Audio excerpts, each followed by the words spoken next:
রাতে বাসি রুটি বেঁচে গেলে ফেলে না দিয়ে বানিয়ে ফেলো দুটি মজার রেসিপি।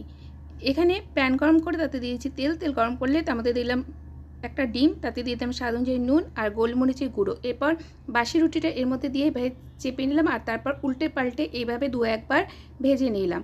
এতে দিয়ে দিলাম সস, টমেটো, শসা, পেঁয়াজ।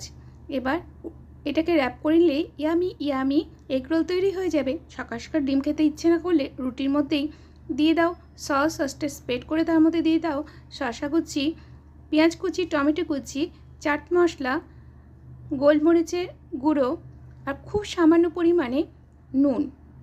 আর তারপর রুটিটাকে একটুখানি র্যাপ করে নাও বা শুধু পেঁচিয়ে নাও আর খেয়ে দেখো, খেতে হয় অসাধারণ। যদি কখনো ট্রাই না করে থাকো অবশ্যই ট্রাই করো। ছোট বড় সবারই খুব পছন্দ হবে বলে আমার মনে হয়।